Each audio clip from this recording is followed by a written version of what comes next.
What is up, ladies and gentlemen? Today I'm just going to quickly show you how I finish stones, the backs of stones in particular, because I get asked this all the time, and I'm just going to do a comprehensive video where we cover both options that I kind of toss up between. I actually most of the time use both, in fact, so it could be quite useful.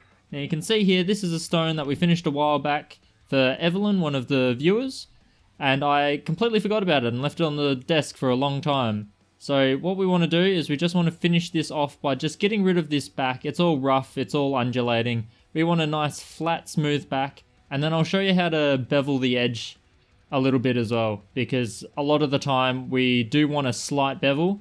Opal chips a lot. If you leave a square edge and you try to bezel set it or something, you will end up fracturing, or worst case scenario, fracturing an entire stone or just chipping away at the edges. So I'll show you how to avoid that, and we can use both methods for that. So I'll show you everything in this video. Getting started, this is just a Coober Pedy white opal, a little bit crystally, but mostly just a white opal, beautiful color.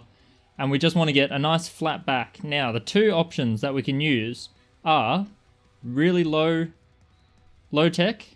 So I'm using a 180 grit sandpaper here, wet and dry. You can use, the grit 180 doesn't really matter too much. You can use higher, you can use lower. I don't like to use too low, like 80, because it can actually fracture or chip the opal a bit. I like to do about a 180. You can use a 240. 180 is pretty rough, so it does it pretty quickly. So if you feel like you're going to remove too much too quickly, then maybe drop back into the 200s. I wouldn't go too much higher than that though, because then you'll be doing very little and you'll almost be polishing. We don't really need a polish on the back. The second option is using our rotary tool. Now here I've got the sintered diamond option, and here just the cheap electroplated burr. This is what I used to use. Now I use something like this. You can see I've done some boulder opal backs recently on that one. And yeah, it would be nicer to have a bigger disc. You can use, this is a poor example, you can use a cutting disc, but the one without the holes. I'm not a huge fan of using that because you can warp these really easily. This thing you're never going to warp. This thing you're never going to warp. You're not going to have any problems, but I have seen people use things like this or sanding discs and stuff as well. Just a kind of modification of both of these options combined into one. So they all work, but a lot of the time what I actually do is I start off with one of these, this one most of the time. I start off with one of these just to get rid of a lot of that extreme roughness. So this is an untouched back. You can see how rough it is. You can see that there's a bit of sand in it. This will just go nice and over the top of the entire thing and just remove a lot of that undulation. Then sometimes I'll actually just finish it off with the sandpaper anyway if I'm worried about keeping it nice and flat, and I think that this burr is a little bit too small for the stone that I'm working on. Here it's okay, it's similar sized. If it's anything too big, sandpaper is definitely a lot easier. But you can still get the job done with this. You don't even need one of these flat kind of burrs. You can do it with a normal standard like bullet shape or anything like that as well. But both of these involve water, so let me get a tub of water and we will get this done. And we're into it. So starting off, just bulk removal. Just remove all the stuff you don't need. Don't go too aggressive or you'll pass the point where you want to stop, but you really do just want to get rid of all that crust. This is just that crust removal like you do on the face. I should have mentioned earlier that you should really be careful at this stage. You want to avoid any chance of scuffing that front face, especially if you've gone all the way to a full polish. A lot of people will actually do their backs first and line it up with the color bar and then dop it on the stick and everything like that. I tend to do that when it comes to cabs, but for carvings I do it at the end most of the time. And you can see here we're just getting rid of it really fast as you can, and then we move on to the next stage. So stage 2, we're just trimming the edges. This is where you're measuring your depth, and you say you want to go 3mm of potch on the back of your stone. You just want to eyeball that 3mm or mark it out and then carve the edge right up into that point. You don't need to worry too much about this, but it is good to get it roughly close to where you want it to end at this stage. If you do a second stage where you use sandpaper, you're actually not going to take that much off anyway. That's purely just to flatten out the back, as you'll see in a minute. You do want to make sure your back is a nice, straight, crisp line though. That's pretty important at this stage. Even if you're not getting the whole back flat and you're just doing one edge at a time, like I am here, I'll do one edge, then I'll switch over and finish off the other edge. You still want to get a nice straight line if at all possible. Now once you've finished trimming the edges, you just want to remove that lump. You can see it right in the middle because I've done one edge and then I've done the other edge, so you get a high spot in the middle. You want to get rid of that high spot in the middle and you want to start using your burr so that you're linking the edges. You should be able to touch a full flat surface of the stone at once. You will need to be a little bit careful though, because that will grip the stone pretty aggressively. These electroplated burrs are actually, fun fact, a lot more aggressive than sintered diamond, because the diamonds aren't inside the surface of the burr, they're on the outside, and as a coating they are very much highly aggressive and they will grip and try to twist the stone out of your fingers. And like we said, if it's a polished carving already, you really don't want to risk anything scratching that surface, so be really careful on that one. You can see here that I'm just looking across it, making sure it's nice and flat. Don't worry too much about inclusions in the back unless they're destabilizing, then you want to get rid of them. And then here I'm just doing a quick example of the sandpaper. You just want to use figure eights. Figure eights help you get the flattest surface on the back when you're using sandpaper. And here I'm just emphasizing it by doing it incredibly slowly. You will do it much faster than that. And then you'll have a look at the back and there you go. It should be nice and flat. Chuck it on a flat surface and wobble it around.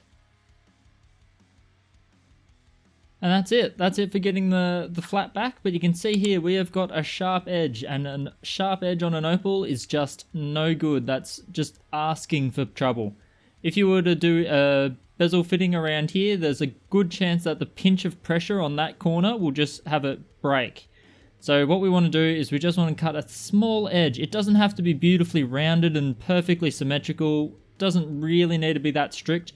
What you just need to do is make sure that there's a bit of a gap there so that if you are going to have a bezel fit, in this case it's going to Evelyn, who's a wire wrapper, it probably isn't going to bother her much. She said as much in her message when I was talking to her about it, but it's still just good practice to do it anyway, especially if you're selling stones and stuff. You don't want to just sell them as is like this, because that sharp edge is really nasty. So of course we could just use a standard Dremel burr.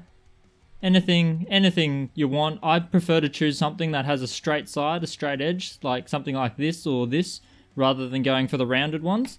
But you just use that and run it around the edge just quickly to take it off. I have heard that many people like to keep it pretty symmetrical, so I tend to just go for a fairly symmetrical, right between those two fingernails, draw a straight line, and that tiny little edge, that has to go. So the other way is sandpaper. Now, the sandpaper is trickier, and you want to be careful of just one thing, and that is not going against the edge.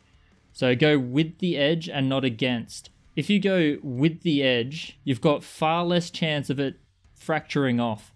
If you're going against like this, across this edge, you will get chips and they will go in both directions. And if it goes up this way and it's a nice, beautiful finished stone, and especially if it's fairly low domed, you're going to end up having a chip sitting in the face. So you really, really don't want to do that. You can also drop to a higher grit, something in the 400s maybe, if you want to take it really slowly. 240 is pretty good.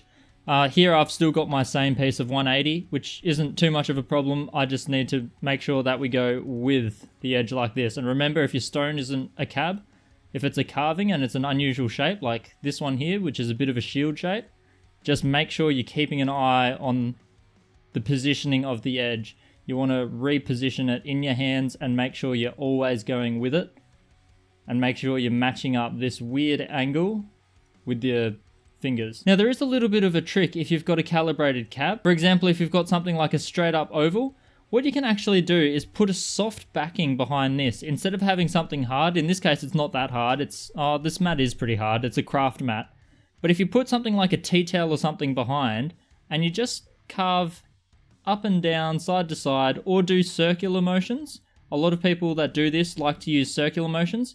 What that'll do is that'll actually just wear up the edge, and it will give you a bit of a rounded bevel. Me, I'm not a huge fan of that. I find that it can be a little bit too slopey towards the back, so the back doesn't stay quite as flat. It starts to curve, and I like mine, once I've finished the backs, to not wobble when you push on the ends.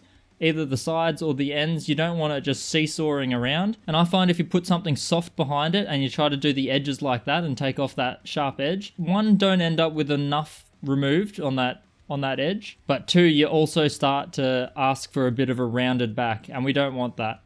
We want a nice flat stone when you have it pressed against the table. You don't want it just wobbling left and right. And yeah, that's it. So I'm just going to take this little edge off and package it up and send it off to the US. I'm sure Evelyn, once she's finished wire wrapping it, will send me some sort of photo of it, and I'll make sure that everyone gets to see that at some point in time. Might just put it up on the website. It's probably the easiest way. So on that note, I'm going to get to it and just take off this edge. Catch you in the next one.